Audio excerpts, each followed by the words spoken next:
obviously. And here comes Hurst. He's got some people are on the pitch. They think it's all over. It is now.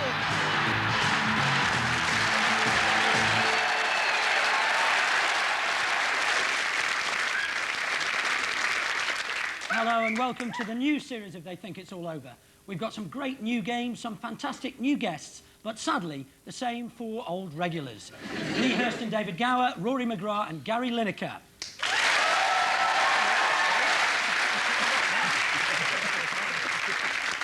With Gary and Rory tonight is a Scots comedian who used to disappoint millions every week on the National Lottery programme. He used to turn up. Gordon Kennedy.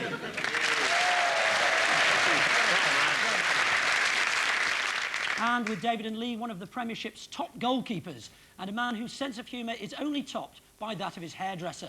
Spurs in England's Ian Walker.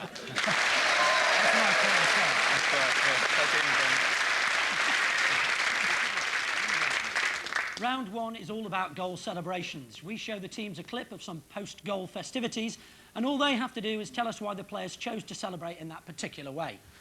Gary, Rory and Gordon, your clip is from Euro 96, England v Scotland, and that goal from the boy Gascoigne. Here's Gascoigne. Oh, brilliant. Oh, yes. Oh, yes.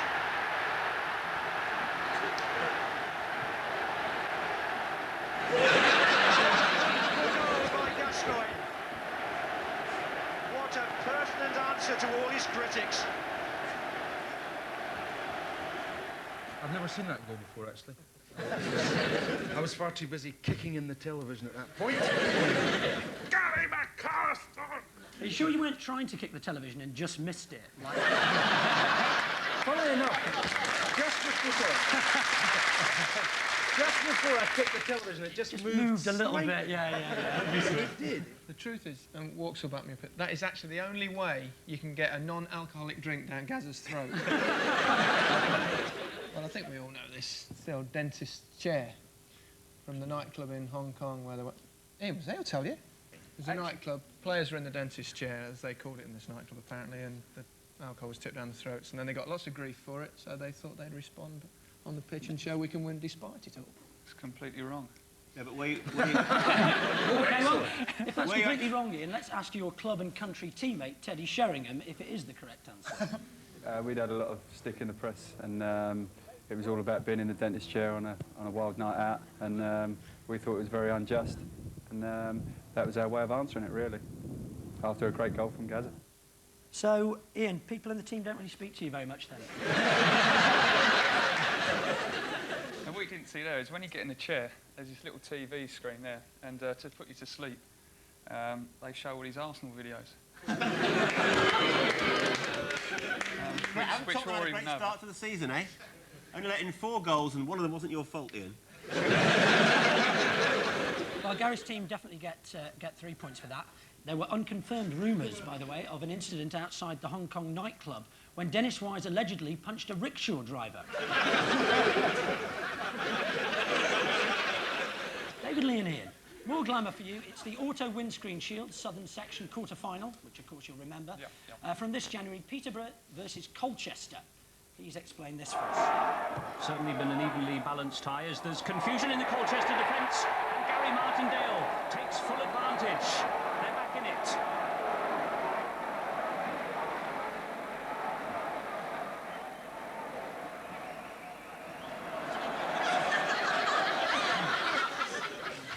Is that the cue for the dentist chair? He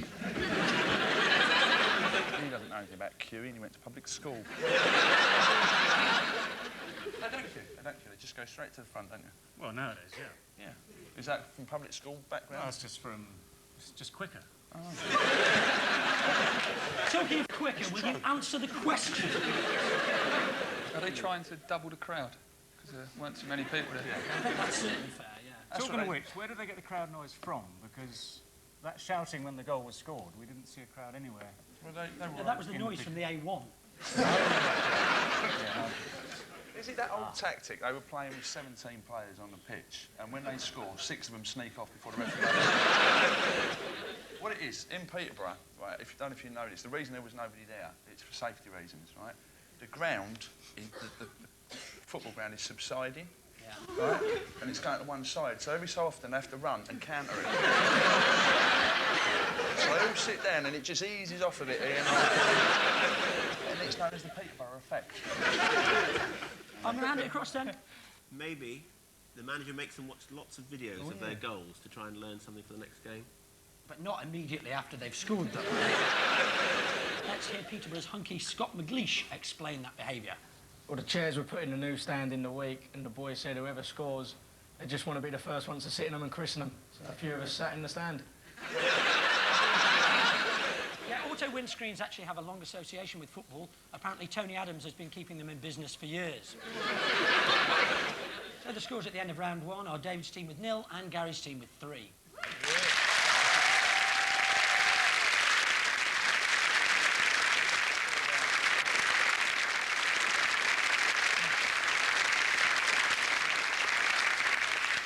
Round 2 is a new round called the injury board. Each team will pick a number from the board which will reveal a sports personality and an object. What we want to know is, how did that object injure the person shown in such a way that they were unable to compete? These are all genuine injuries, OK? Now, David's team, if you'd like to pick a number. Oh, between 1 and 12, please. Imagine it's one of your test scores. So perhaps just the top row. 4. 4. Number 4, OK, let's have a look. Number 4. England's test anti-hero Chris Lewis and a razor. How did one prevent the other one playing for England? It's the razor preventing Chris Lewis. Is it that Chris Lewis, he'd heard this thing about swimmers, that they shave all their body hair off to go faster. So he was doing likewise so he could run quicker on the pitch, and he slipped and sliced his silly mid off.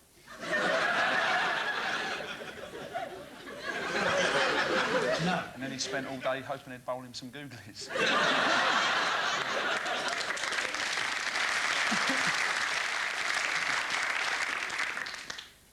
No?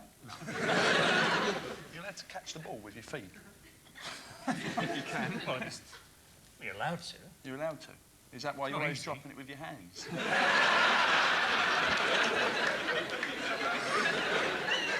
Nothing to do with his, this puncture he had on the way to the Oval when he was dropped from the England squad a couple of weeks ago, 3 or 4 weeks ago, where he told them that he had a puncture on the way to the Oval. Yeah.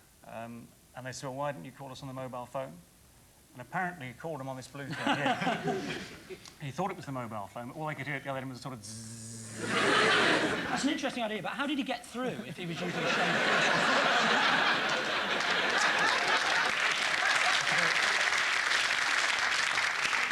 The last time England were touring the West Indies, Yeah. Chris Lewis, you can't tell it from the photograph, very cleverly put there, because he shaved his head at the start of the tour in Antigua and then failed to put that hat on, so that he was unavailable for the first game through sunstroke. Absolutely correct.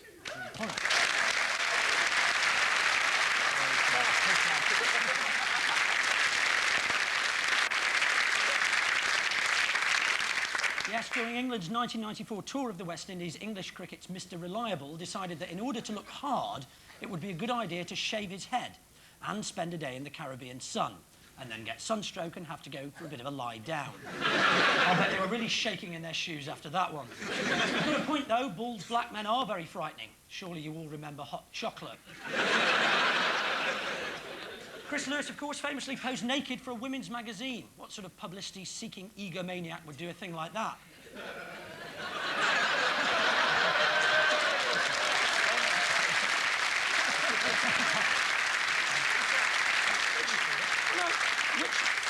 Which magazine was it? We heard Hare and Hound. Did you pose naked?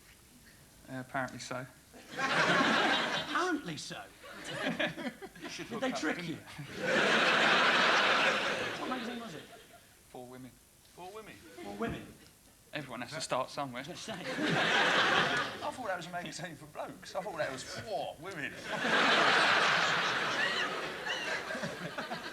You're obviously not too keen to talk about this. No. We get on with it. So, where was the studio where it was filmed?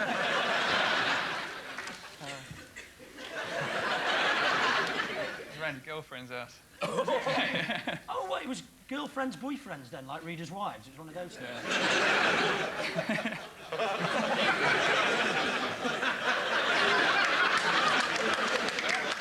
But you didn't wear your big goalkeeping gloves, did you?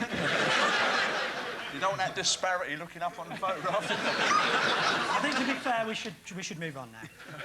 So was it more than one picture? Oh, dear. OK, Gary's team, please pick a number. Number 3. OK, let's have a look. OK, that's spendthrift Newcastle manager Kevin Keegan and a bath. The ducks are incidental. It was in the bath, and did Kevin get a rubber duck stuck on the end of his helmet?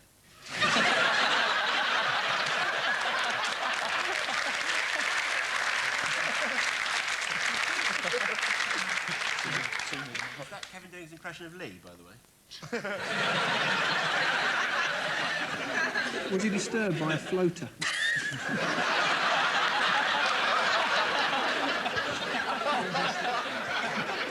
Could have been a team bath. That's happened to me. Gary, is that the official ending? This is true. You were in the bar? I was in the bar after a game. And Kevin Keegan's floater. I never played. Go on. When I played for Leicester, Yeah. it was in the big communal bath after the games that they used to have showers now, you know. After It's this lying incident, there. You've never seen a bath empty so quick. It's just floated across the top. William in bath with floater. Gary admits. I'm glad I brought that up.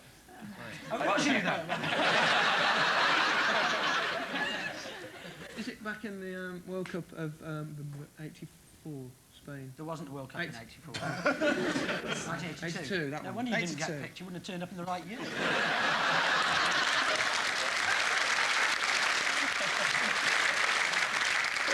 That was in the World Cup of '82. Yeah.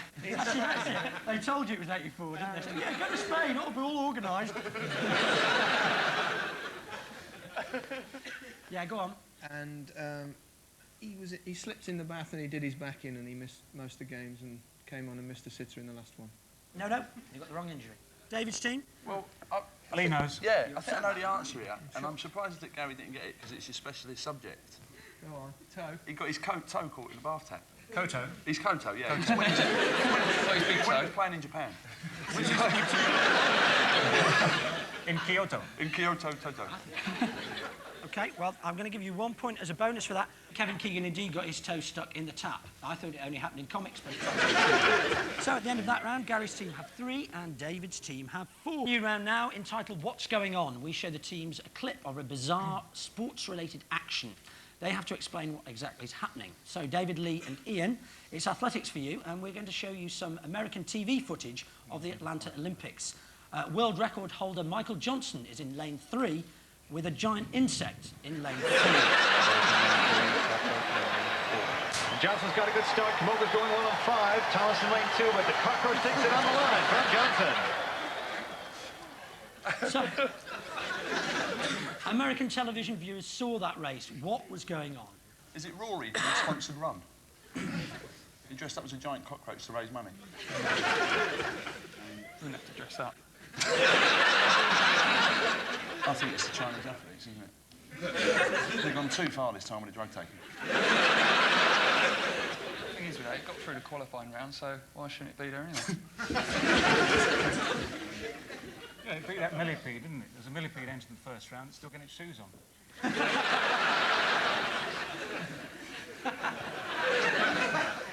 Hedgehogs are quite good athletes as well. Hedgehogs, but they ban them because as soon as they show them a pair of spikes, they try and shag it. Do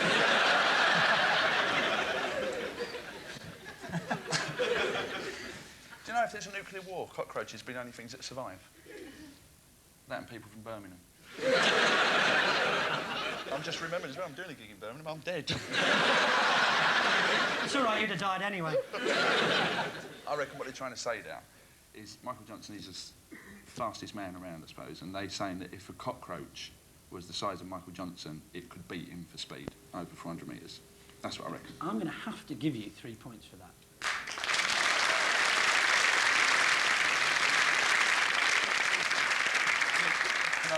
I'd just like to say as well that if a cockroach was that big, I'd run faster than my... That's right, on a desperately slow news day, they mocked up a race between the world's fastest insect and the world's fastest man, and scaled up, the cockroach won easily in just over 2 seconds, although it was a bit of a bugger getting a urine sample from it. Incidentally, just for information, the British cockroach came 7th and dropped the baton. So, Gary,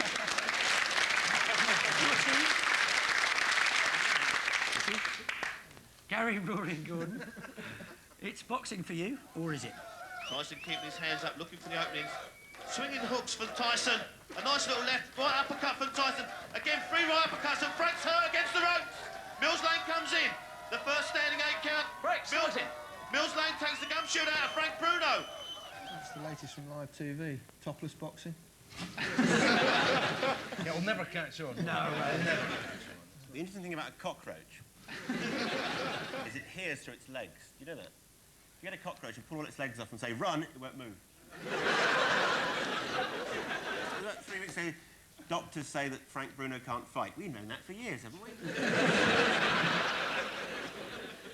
What's the real answer then, Gordy? Well, I think the real answer is that live TV, as you can see in the corner of things, there's live TV. They couldn't get the pictures from the Bruno Tyson fight, so they said they were going to bring it live, and they did. There was, I think, there was a guy on his phone at the fight, shouting out, commentating what was going on, and they got 2 lookalikes, although not particularly good lookalikes, to enact in the ring. Absolutely correct. 3 points. Very well.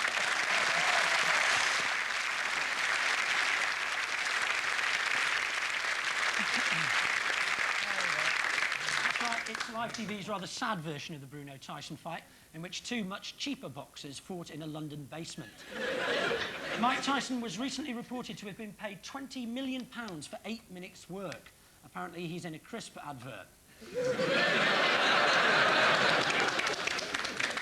So, at the end of that round, Gary's team have 6 and David's team have 7.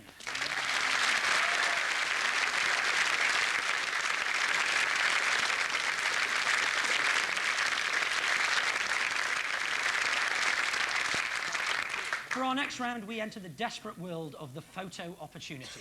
We'll show each team a publicity shot, and they simply have to say what the reason behind the picture was. Gary's team, here's your shot.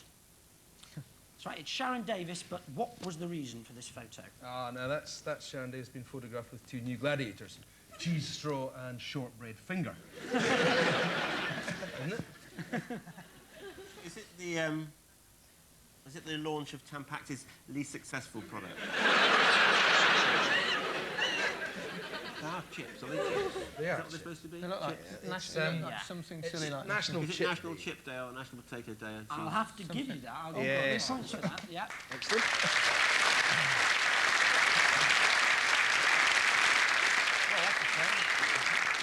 It was, of course, National Chip Week. They were also looking for an athlete to do National Jumbo Savoy Week, but Fatima wasn't available.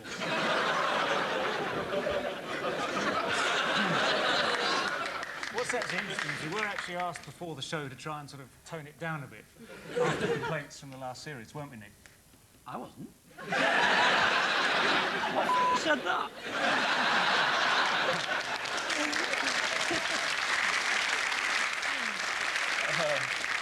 Next week's show will be presented by John Watson. David's team now. Here's your photo. Butch Wilkins in a mask. Not a bad idea. But why? After National Chip Week, was this something to do with sort of National Liver Week or something?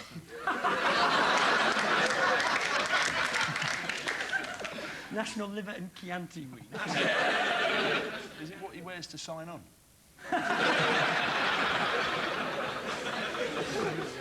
I think it looks a bit like, you know, to say that, I think it looks a bit like someone who's gone on holiday, and when they were on holiday, they had a beard, but then they've come home and shaved it off.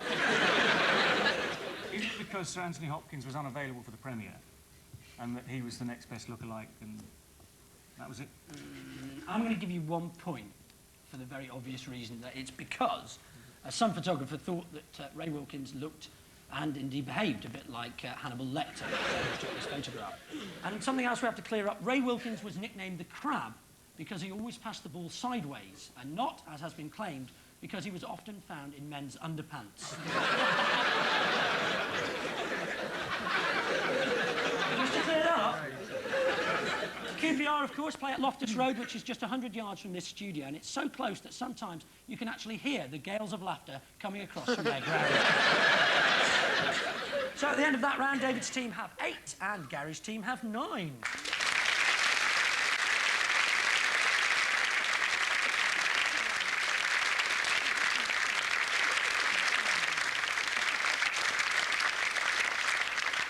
It's hands-on time now as the teams fondle the fit and play Feel the Sportsman. Gary and Rory, if you'd like to assume the position. Our regulars are blindfolded and then in 90 seconds attempt to identify a sporting personality by touch alone. Any Spurs fans in tonight? Wasn't 61 a good year?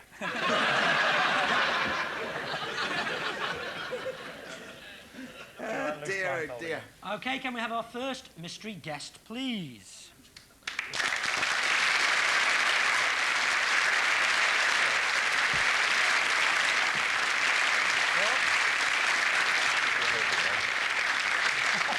OK, you have 90 seconds and may God be with you, mystery personality. What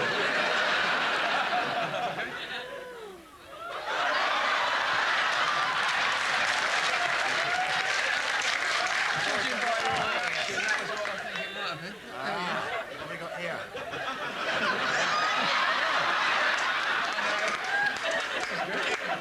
What's something down here? Linford? Hold on, you're just encouraging them, aren't you? Any clues at all? What are you doing? Oh, what's it's a Scotsman. Oh,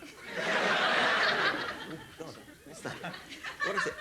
I'll give you a clue. Hockey. It's a hockey. Yeah, It's, and she I scored know more goals for England than you, Gary. James Sixsmith. Actually, correct. Well done.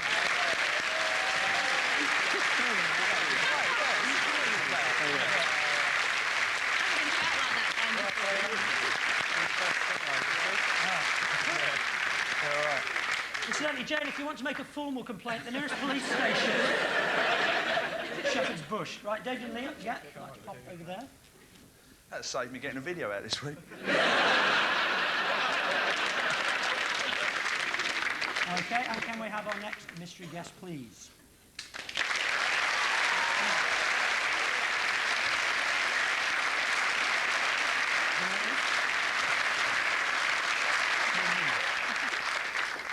OK, your 90 seconds start now. Oh!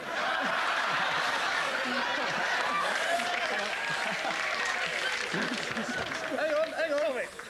Is it? Hang on, it's one of those windscreen boxes with traffic lights. Ah. I don't even drink. It's my, can't hang on. Hang on. Oh, God, that's horrible. I mean, I'm assuming that because the champagne's flowing like that, it's Jimmy Greaves. Is it I'll give you a clue. We were going to get Damon Hill, but he was too expensive, so we sacked him. So it's a motor racing driver? Maybe. Oh, it might be. They're quite short, aren't they, really? Those cars are probably only that big. OK, so... Is it Willie Carson? Because he's got the word car in his name. You want to get a helmet, it's quite dangerous, you know. Hang on. He spoke. 5 Should seconds. be a clue. Ask him. Just Should be a ask clue. him. 5 seconds. One that speaks. I'm going to... One that speaks. OK, that's your time up. Have a look. Oh! Of course, Johnny Herbert.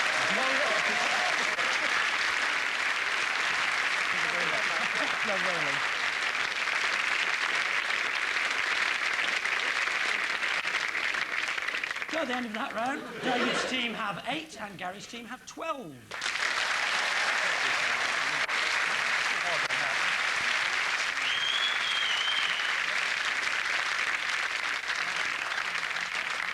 So it's final round time, and that means the name game. This week, the clues must be in the form of impressions of the person on the card. You have to do an actual impression, OK, of the sports woman or man without mentioning the sport that they're involved in, OK? So Gary's team are in the lead. Ridiculous. Pass it over to Rory. Don't. I wasn't looking at it. And Rory, your 90 seconds start now. You can't sack me out. Own ball. I thought the referee had a good game and he played 25 minutes of injury time. Kenny Dalglish. Alex Ferguson. That's right. For me, there's only one lad on the park. It's that lad Lineacre. He's... Mike Shannon. Yeah. I've got a little bag with balls in it, and the away team is going to be drawn by... Graham Kelly. Oh, I say, I'm dead. Dan Master. Yeah. Dan Master. Oh, I wish I could pull my shirt over my head and run around like... Ravanelli. Yeah. Ravanelli. In my Thank you day, for not pulling your shirt over your I head. was the only... yeah. Let's go south side, it's Canal Turner, it's very Well, it was in Scribes West, and I said to Gareth... Terry Venables. Yeah. Oh.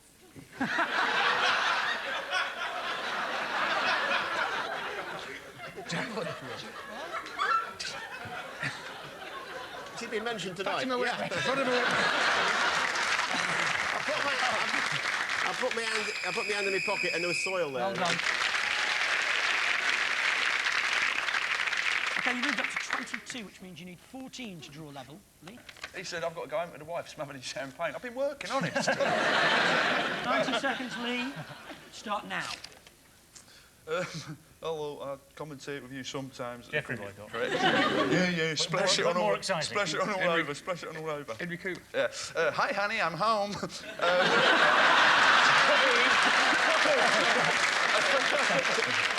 He says, I did not murder my wife. Correct.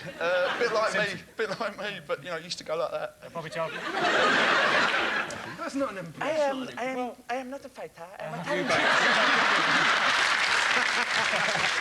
Well, you know, I was running the 100 metres tonight and I was doing quite well and I was going down the thing and, like, fast, you know. Lynn Court, right? Correct, yeah, that'd do. OK, good. And, Didn't they spoke like that? oh, injured. Jürgen Klinsmann. Hello, morning everybody. Welcome to the cricket. We've got some... Richie Bennett. Yeah, well done, Ian. Well done. I'm going to put the lads out on the park today. Anybody got any spare change? Why are you doing Sean Connery again? Because I can. Excellent. Manages his team. Oh, George Graham. Correct. And let's go over to the snooker. Let's go to the snooker. Honestly, we won't burn the stadium down. Lock the doors, they're surrounding us.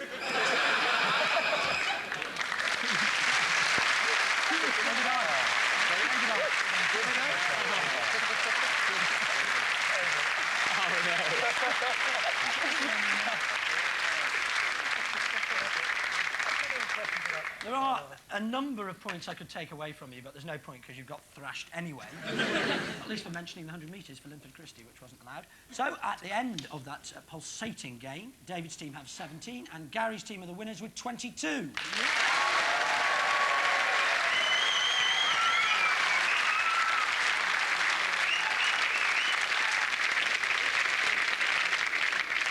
So thanks to David, Lee and Ian, Gary, Rory and Gordon, we're all off to hire chip costumes and sneak up behind Sharon Davis. I'm Nick Hancock. They think it's all over. It is now.